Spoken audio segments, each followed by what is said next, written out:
Hey everyone, how's it going? Welcome to NoDQ&A video right here on NoDQ.com, as well as the YouTube channel, youtube.com/AaronRift, Got more of your questions coming off of this week's WWE Superstar Shakeup. So let's get started today with the first one, which comes from Linus Knight. What is going on with the JBL bully rumors, and what should WWE do about it? He has a history of bullying. The JBL story is very interesting. It has generated a lot of talk about WWE's practices behind the scenes. JBL has been known for years for ribbing people and doing things like hazing. And with Mauro Ranallo possibly being done with WWE, there's a lot of talk about JBL going too far, and it wasn't right for him to pick on somebody who has mental health issues. The big question is, did JBL know about Ranallo's mental health problems? There's a lot of questions. JBL has kept quiet about it for the most part, besides a few messages saying that Justin Roberts was wrong and various other things. Justin Roberts has been outspoken about Ranallo. Other wrestlers have been quiet about it. There have been a few wrestlers defending JBL, including Jerry Lawler. The whole thing is really interesting. I'm not sure what the end result of this is going to be. I think it sucks that Ranallo is gone because I think he's a great announcer. I think he is the best announcer that WWE has had since Jim Ross. That's my opinion. I know not everybody likes him, but I think he's done a really good job in WWE. And I think it's a real shame. I think JBL's commentary is weak. I think that I'd much rather have Ranallo than JBL there. I think that JBL does not need the WWE gig. He could certainly do just fine outside of WWE without having the WWE job. I would not be sad if he got fired.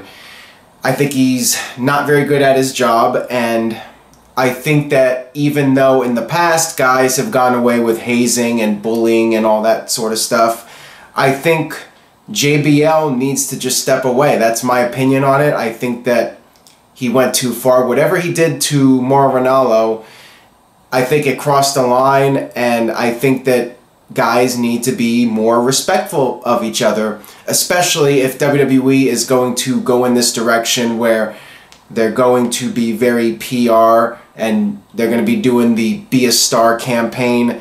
I think you need to have guys setting a certain standard. Yes, it's one thing to rib people and do practical jokes, but just flat out being cruel to people, I think things should change. You know, it's not the 1980s anymore, and I think an example needs to be set. Now, on this topic, I got this question here from the Greasy Bastard. WWE is worried about PR and looking bad. Why do they refuse to deal with JBL? It makes them look like hypocrites.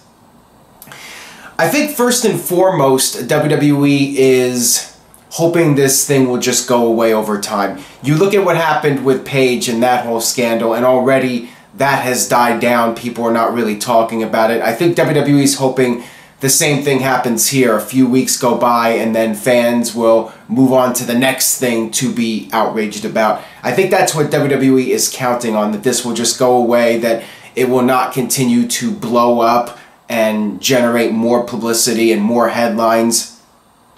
If it gets bad enough, I could see WWE potentially doing something, or maybe even JBL decides to step away because there's so much heat. It'll be interesting to see what happens. We did see a fallout with Bill DeMott a couple of years ago.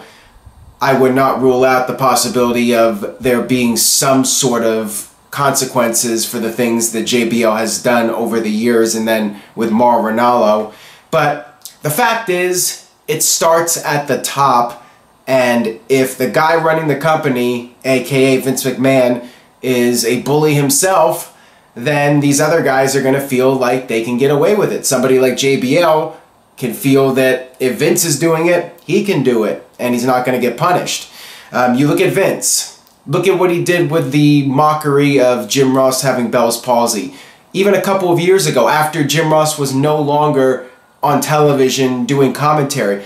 It's one thing if you're going to make fun of somebody for the sake of advancing a storyline and everybody involved is making money. But if you're going on television and making fun of a guy for no good reason just to make fun of him, then that makes you a bully, and it's effed up. And when Vince did that mockery of Jim Ross with the cowboy hat and making fun of the Bell's palsy, that is Vince being a bully. And that is how Vince is. That is the old school mentality of making fun of people.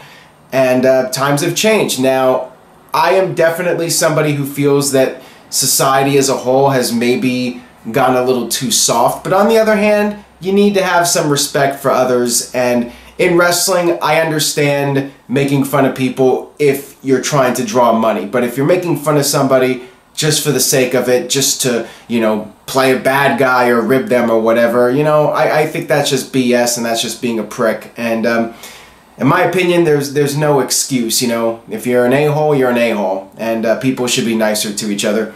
That's just my take on the whole thing without getting too political. But I'm not sure what's going to happen. I'm not sure if WWE is going to take any action. I think that if the heat gets intense enough, then WWE might have no other choice but to do something, or maybe JBL himself will do something. But at this point, who knows? Got this one here from Jamie Clark. Do you think that the uncertainty over Mauro Ranallo's future with WWE played a part in the re-signing of Jim Ross? I do not think so. This deal with JR and WWE, apparently it goes back several months before Ranallo was gone from the company. You know, the Ranallo situation happened in early March, and I believe WWE was talking with JR before that.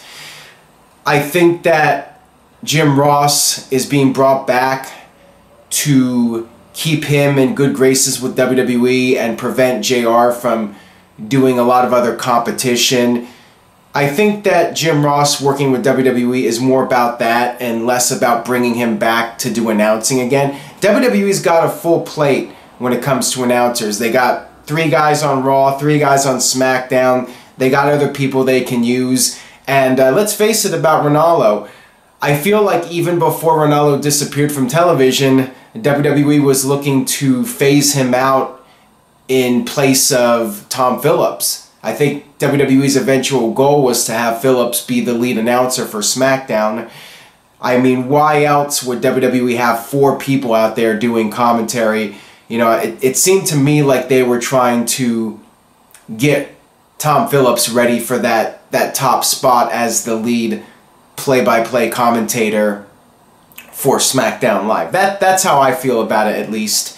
So who knows? Even if this stuff with Ranallo and JBL never happened, Ranallo might have eventually been phased out anyway. I mean, it's really hard to say. But again, I think it sucks. I think Ranallo's great. I think he really did a lot for SmackDown Live. And as I said in the previous video, if I was Jeff Jarrett and the folks at Anthem, when Ranallo's deal is up with WWE, when his contract is expired, I would do everything possible to sign the guy. Anyways, let's move on here away from the Ranallo topics. This one comes from Cheyenne. Do you think that these injuries will cause Finn Balor's push to end? His situation looks similar to Hideo Itami. I really hope not. Now, when it comes to this concussion, if you watch back the clip in slow motion, Jinder Mahal threw a pretty brutal forearm right into the face of Hideo, or not Hideo, excuse me. You mentioned Hideo, now I got him on the brain. He threw that forearm right into the head of Finn Balor, and it's hard to say if Finn Balor's injury prone or not. I really hope that's not the case. You know, there was some concern about Sasha Banks and her being injury prone, and she came back and she's been alright. She hasn't gotten hurt. Maybe the same will happen with Finn Balor. Maybe he's just been unlucky. If he keeps getting hurt, though, that could definitely jeopardize his chances of getting a significant push in WWE. WWE tends to give guys several chances if they get hurt, but eventually things can change. If WWE feels that a guy is too injury prone and he's not worth the investment, then they may cut their losses. We saw what happened with Ahmed Johnson. Ahmed Johnson was getting hurt all the time. He was hurting other people. And then you had Mr. Kennedy, who kept getting hurt. With Finn Balor, I'm really hoping that he's not injury prone. I'm hoping that this will be the last of his problems, although a concussion is nothing to take lightly. And hopefully this isn't the beginning of the end for him and worse things to come and the beginning of more concussions. You know, we saw what happened with Daniel Bryan. So there's definitely a lot of concern. There's got to be concern about Balor's well-being moving forward.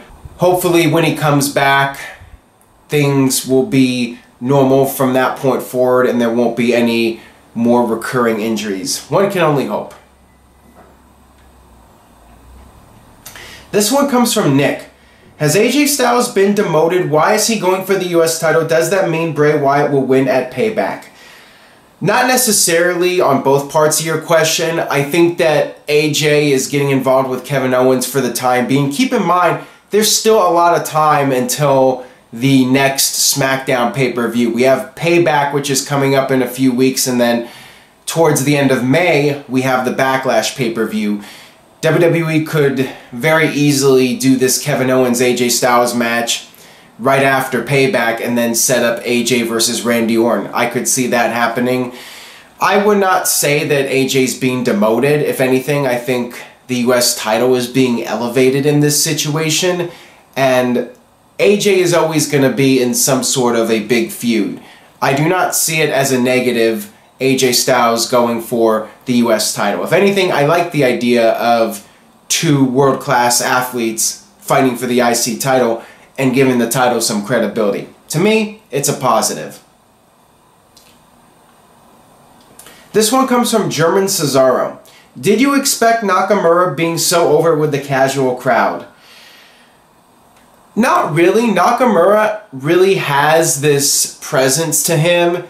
We've seen a few guys over the years that have had it without having to really be strong on the mic. Guys like Sting when he was doing the Crow gimmick and Goldberg in WCW.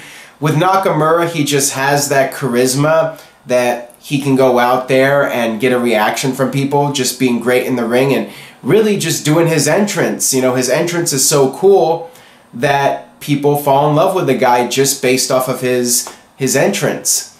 I think that it's still too early to tell how successful he'll be long term. He came out on the SmackDown after WrestleMania with that hardcore crowd, a lot of fans from out of town in Orlando for that show. And then this past week, WWE was in Boston, which is one of WWE's major cities. One would think he would get a really good reaction in Boston. Now, if he can get a good reaction in Iowa or North Carolina or Tennessee or one of those cities, then I think he's a made man.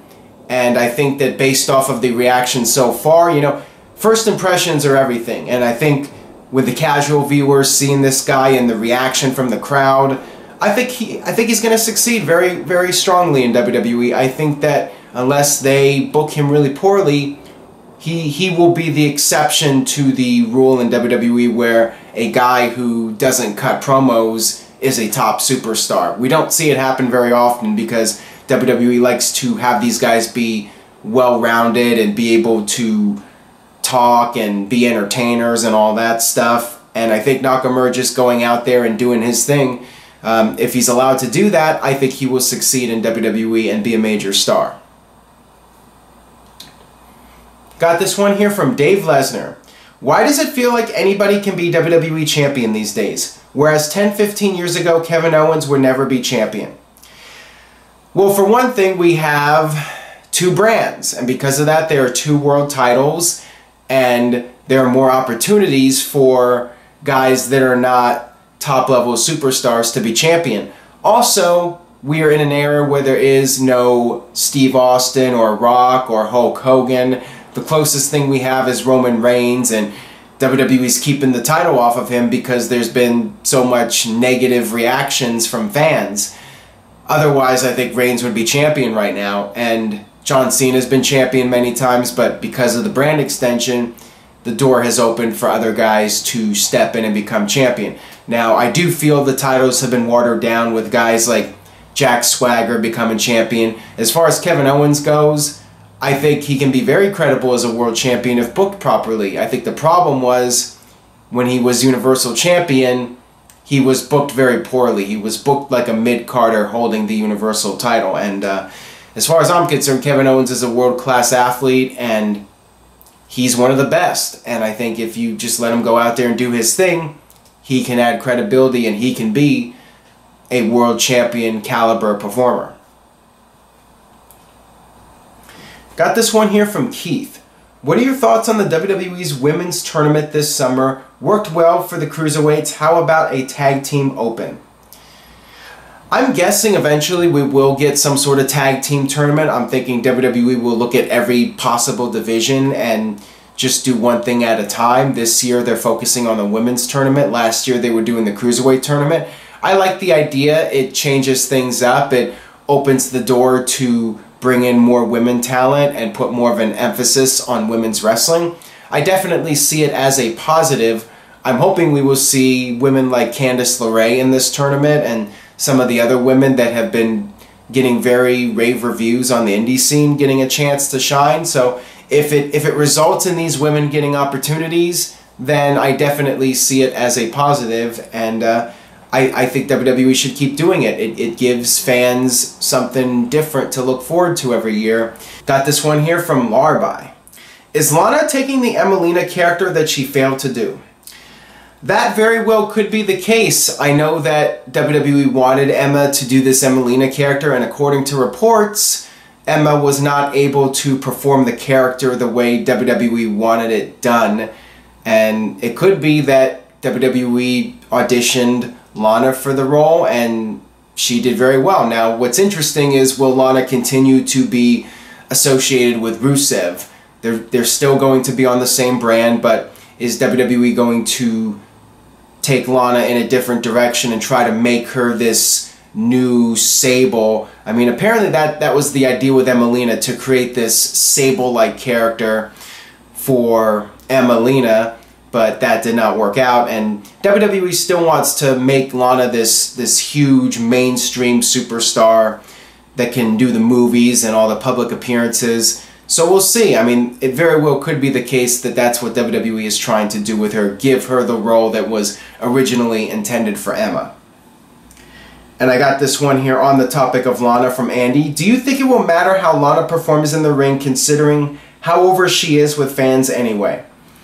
Well, that's the thing about Lana. The fans love her even though she doesn't really wrestle or do anything in the ring. But, you know, WWE, I think when it's all said and done, they still want to try and get her to be an in-ring performer, have her do everything. You know, they want her to be like Sable. They want her to do movies. They want her to wrestle. They want her to do posters and magazines. All these things make her the woman who can do everything. The superwoman in WWE, the ultimate diva, whatever. I think that's what they're trying to accomplish with her.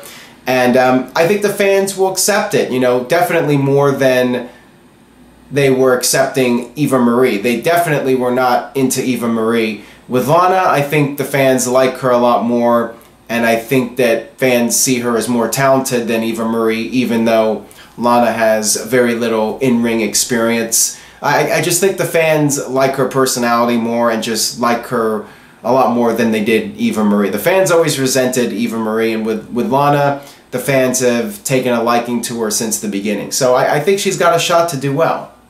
And it got really dark all of a sudden. It's only like 3:30 as I'm recording this. Alright, that'll wrap it up for this edition of NoDQ&A video. Thanks as always for watching. If you enjoyed today's video, please share it with a friend on Facebook or Twitter. Tell a friend about NoDQ&A video. Stay tuned for more videos coming up this weekend, and I will see you guys next time.